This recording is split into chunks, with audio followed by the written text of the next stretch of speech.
los relatos más aterradores de la gente del campo.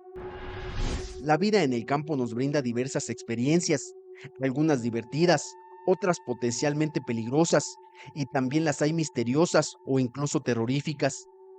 Manuel y yo éramos hermanos inseparables. Él era 2 años menor que yo. Nuestros días transcurrían desde la escuela hasta llegar a casa, y en nuestro tiempo libre solíamos ir al bosque para disfrutar de la belleza de la naturaleza. En particular, ese era un día sábado por la tarde, y nuestra madre nos pidió que fuéramos a buscar una fruta llamada poma rosa. Esta crecía en las orillas de los ríos, por lo que era una tarea que disfrutábamos enormemente. Nos encantaba visitar el pequeño río y bañarnos ahí, pero sobre todo nos gustaba ir a la cueva del Moján, aunque no era propiamente una cueva, sino un lugar donde el río fluía entre una gran roca. Al entrar, se sentía como si estuviéramos dentro de una cueva, rodeados de árboles que se enlazaban por encima de la roca. Aquel lugar nos parecía mágico. Para hacerlo aún más especial, había una pequeña cascada donde solíamos bañarnos y pescar. Del río sacábamos 3 especies diferentes de peces: las zabaletas, que eran las más difíciles de atrapar, pero también las más deliciosas por su sabor único. Luego estaban las truchas y las tilapias. Esa tarde, al llegar al lugar indicado, mi hermano se dispuso a buscar las cañas de bambú que guardábamos escondidas detrás de una saliente de la roca para pescar, pero no pudo encontrarlas. Sin decir más, decidió regresar a casa a buscar otras. El río era pequeño, solo había uno que otro lugar donde se formaban profundidades, y era ahí donde solíamos pescar. Entré en el lugar que conocíamos como la cueva del Moján, sumergí mis pies en el agua y empecé a jugar con la corriente del río. Sin darme cuenta, me fui quedando dormido. No supe cuándo ocurrió, pero me desperté profundamente recostado sobre una roca dura, meciéndome con el arrullo de la caída del agua. Entre las grietas de las rocas crecían pequeños arbustos que le daban un encanto especial al sitio. No tenía idea de cuánto tiempo había dormido. Al despertar, creí que el sonido que escuchaba era el de la cascada y lo confundí con voces. Pronto me di cuenta de que eran voces suaves, pero claramente audibles. Eran pequeños seres que caminaban por la roca. Lo que antes eran arbustos, ahora eran duendes que pescaban con nuestras cañas. Se les oía felices mientras realizaban su labor. No podía creer lo que veían mis ojos, así que los froté para ver mejor, momento en el que los duendes notaron que estaba despierto y desaparecieron. No se desvanecieron en el aire, simplemente se transformaron en los pequeños arbustos que salían de la roca. Me puse de pie, queriendo creer que había sido un sueño. Sin embargo, las 2 cañas de pescar tiradas a un lado me decían que era real lo que había visto. No quise darle más vueltas al asunto, así que tomé las 2 cañas y emprendí el camino de regreso a casa, pues ya era hora de que mi hermano hubiera regresado. En un pequeño recodo del río lo encontré parado con las 2 cañas al hombro, pero con la mirada perdida en la corriente, como si estuviera en otro mundo. Al llegar a su lado, puse mi mano sobre su hombro y lo asusté. Parecía como si lo hubiera despertado de un trance. Dio un salto y me preguntó que qué sucedía. Eso mismo te pregunto yo, fue mi respuesta.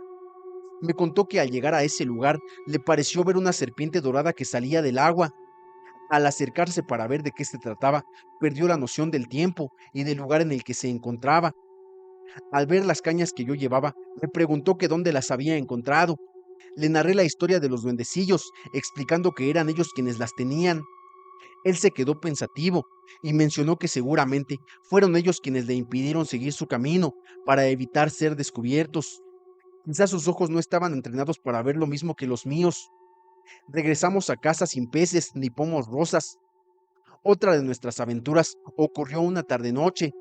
Mi madre nos pidió buscar 4 gallinas que no se habían subido al árbol que nos servía como gallinero o como dormitorio para las gallinas. Era muy extraño que las aves de corral, a pesar de que caminaban libremente por todo el lugar, no llegaran a la caída de la noche a dormir. Así que mi hermano y yo emprendimos camino por lugares que sabíamos que las gallinas se mantenían, y sí que las encontramos, pero de la manera que menos creíamos. En un paraje alejado de la casa, en medio de unos grandes árboles, estaba una vecina nuestra con su cuerpo totalmente lleno de algún ungüento de olor muy fuerte y fétido, mientras las gallinas y otras aves del bosque caminaban alrededor de la vecina como hipnotizadas. Esta rezaba algunas oraciones que mi hermano y yo nunca antes habíamos escuchado. Pasó algo así como una hora y ya se había hecho completamente de noche. En un momento dado, la mujer dio un chillido seguido de una carcajada, abrió las manos y salió volando por los aires. Mi hermano y yo nos abrazamos asustados. Las aves y las gallinas de mi madre cayeron al suelo revolcándose, como si les hubiese dado un ataque. Sin decir nada, cada uno agarró dos gallinas y corrimos a casa. Al llegar, no le dijimos nada a mi madre. No es que no quisiéramos, es que estábamos muy asustados. Cuando ella nos recibió, las gallinas estaban recuperadas, aunque un poco aturdidas. Al despertar a la mañana siguiente, mi madre estaba cavando un hoyo para enterrar a las gallinas. Habían muerto durante la noche, pero eso no era lo más extraño, ya que olían muy mal, a lo que olía la bruja esa noche. Mi madre nos preguntó dónde las habíamos encontrado. Ya más calmados, le contamos lo de la vecina bruja. Mi madre estaba molesta. A media mañana nos pidió acompañarla a donde aquella mujer que vivía un poco más arriba de nosotros. Mi hermano y yo estábamos asustados, pero no nos quedó de otra más que acompañar a nuestra madre. Al llegar, mi madre la llamó desde afuera por su nombre. Ella salió y nos saludó con cordialidad, invitándonos a entrar. Mi madre, sin responder el saludo, le dijo lo que nosotros habíamos visto en la noche y lo que le había pasado a sus gallinas. La vecina se disculpó y dijo que le pagaría a los animales. Mi madre le dijo que no había necesidad, pero que le prohibía volver a pisar su propiedad. De ser así, la ataría con el cordón de San Benito. La mujer se quedó en silencio y asintió con la cabeza. Volvimos a casa. Mi madre no habló más del tema, solo dijo que a sus gallinas las había tocado una bruja. Desde aquella ocasión no volvimos a ver a aquella mujer con los mismos ojos. Ya le temíamos.